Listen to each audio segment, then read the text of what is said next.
Pernah nggak sih kamu adopsi anak kucing yang lucunya minta ampun? Matanya bulet, jalannya masih oleng-oleng, suka nempel manja di tangan kamu. Digigit dikit rasanya gemes, bukan kesel. Tapi coba tunggu setahun. Kucing yang sama, yang dulu kamu foto-foto tiap 5 menit karena gemesnya, sekarang malah nyakar sofa sampai robek, gigit tangan kamu sampai berdarah, ngumpet di lemari kalau ada tamu. Bahkan pipis sembarangan di sudut kamar, padahal udah dikasih litter box. Dan yang bikin bingung, kamu ngerasa udah ngerawat dia dengan cara yang sama persis dari kecil. Jadi kenapa sifatnya bisa berubah 180 derajat kayak gini? Ternyata ini bukan soal kucingnya berubah jadi jahat. Ada proses biologis dan psikologis yang emang udah terprogram dari awal. Dan kalau kamu nggak paham prosesnya, kamu bakal ngira kucing kamu tiba-tiba punya kepribadian ganda. Jadi gini ceritanya, semua bermula dari fase yang disebut periode sosialisasi, yaitu umur 2-7 minggu. Di fase inilah, otak anak kucing paling terbuka buat belajar mana yang aman dan mana yang bahaya. Kalau di fase ini anak kucing sering dipegang manusia, ketemu suara-suara rumah, ketemu hewan lain, dia bakal tumbuh jadi kucing yang santai sama manusia. Tapi kalau di fase ini dia kurang dapat interaksi atau malah dipisah dari induknya kecepatan, otaknya bakal nyetel default ke waspada duluan, baru percaya belakangan. Nah, ini salah satu alasan kenapa kucing yang waktu kecil kelihatan manja, pas besar malah jadi penakut atau gampang defensif. Bukan karena dia benci kamu, tapi settingan dasarnya emang udah kebentuk dari minggu-minggu pertama itu. Terus, soal gigitan. Waktu anak kucing gigit tangan kamu pas main, itu bukan tanda sayang, itu latihan berburu. Di alam liar, anak kucing belajar teknik gigit mematikan mangsa dengan cara gigit-gigitan sama saudara sekandungnya.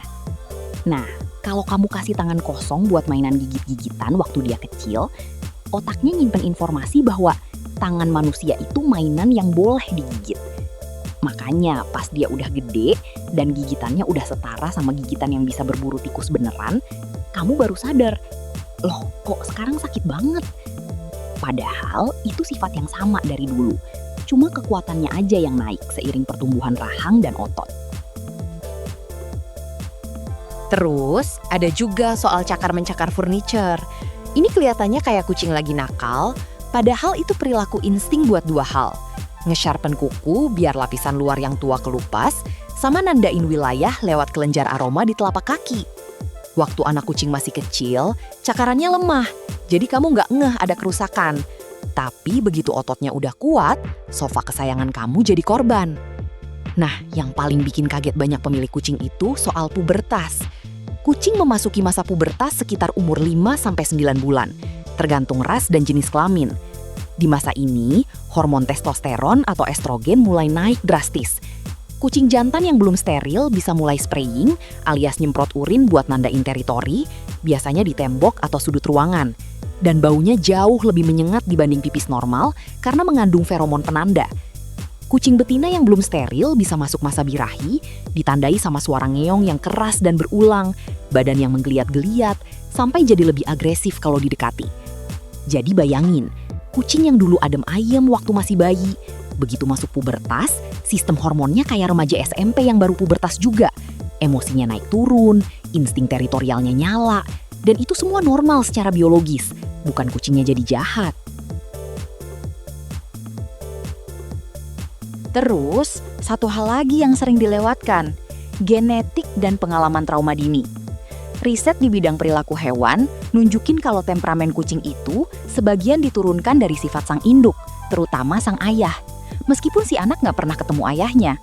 Kalau garis keturunannya emang cenderung defensif atau agresif, sifat itu bisa muncul pas kucing udah dewasa. Walaupun waktu kitten dia kelihatan anteng-anteng aja, karena badannya masih kecil dan energinya belum sebesar itu. Terus, ada satu hal lagi yang bikin situasi makin kompleks, perbedaan ras. Kucing ras tertentu, misalnya Siamese atau Bengal, secara genetik memang dibentuk buat lebih vokal dan lebih aktif secara fisik. Waktu masih kitten, sifat ini kelihatannya cuma lincah dan berisik dikit, lucu malah. Tapi begitu badannya udah gede dan energinya udah setara kucing dewasa penuh, sifat vokal dan hiperaktif itu bisa berubah jadi kucing yang teriak-teriak jam 3 pagi atau lompat-lompat ke atas lemari tiap malam. Beda lagi sama ras yang dari sononya emang didesain lebih kalem, seperti British Shorthair, yang cenderung tetap adem dari kecil sampai besar. Karena memang temperamen dasarnya udah dibentuk lewat seleksi genetik selama bertahun-tahun. Ditambah lagi, ada faktor pengalaman traumatis di usia dini yang efeknya baru kelihatan belakangan. Kucing yang waktu kitten pernah kena kejadian menakutkan, misalnya kepisah paksa dari induk kecepetan, sering dipindah-pindah rumah, atau pernah disakiti manusia. Bisa aja kelihatan baik-baik aja waktu masih kecil, karena dia belum punya cukup data buat membandingkan situasi mana yang berbahaya. Tapi begitu otaknya makin berkembang dan makin bisa mengenali pola, rasa waspada itu justru makin menguat dan muncul dalam bentuk perilaku defensif seperti gigit tiba-tiba, sembunyi berlebihan, atau susah didekati orang baru.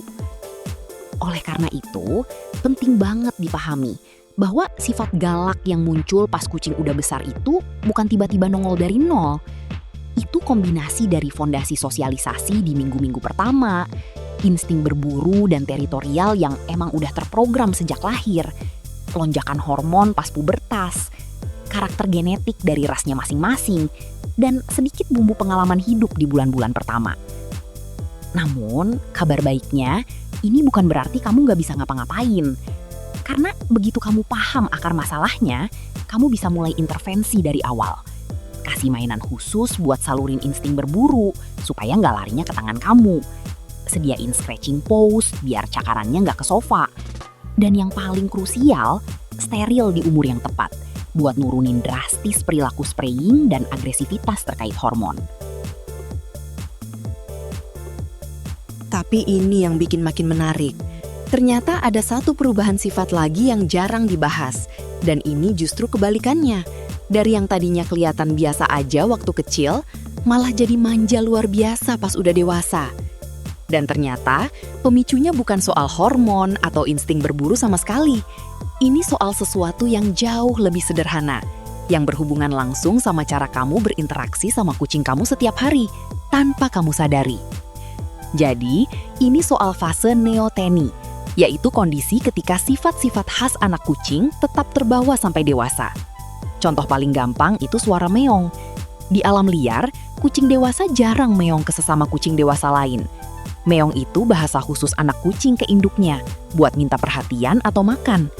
Tapi begitu kucing hidup bareng manusia, dia belajar bahwa meong itu cara efektif buat dapetin perhatian, makanan, atau dibukain pintu.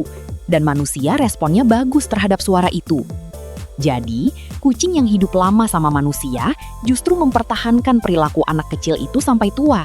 Karena secara nggak sadar, kita sebagai pemilik terus-menerus mengasah perilaku itu lewat respons kita sendiri. Kita ngasih makan tiap dia meong, kita elus tiap dia nempel.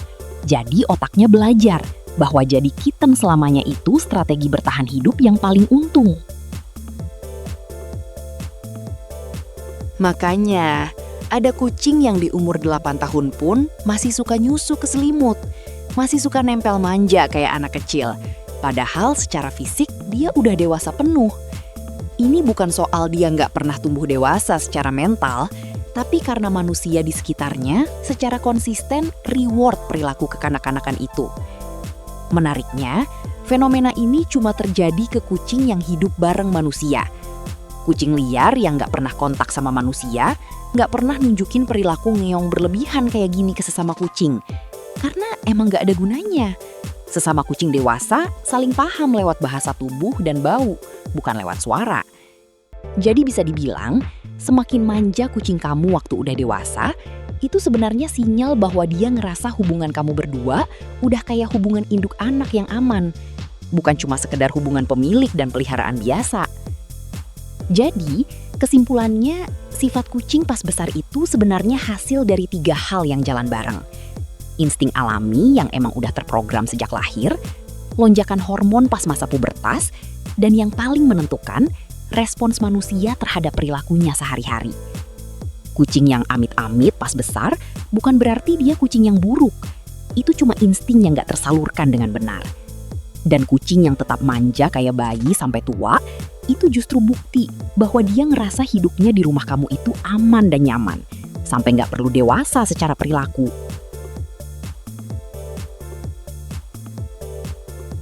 Jadi, buat kamu yang punya kucing di rumah, coba deh perhatiin lagi. Sifat dia sekarang itu hasil dari kebiasaan yang mana yang selama ini kamu bentuk tanpa sadar. Kalau video ini bikin kamu jadi lebih paham kenapa kucing kesayangan kamu punya kelakuan begitu, jangan lupa like videonya dan subscribe biar nggak ketinggalan video-video sains unik lainnya di channel ini. Sampai ketemu di video berikutnya.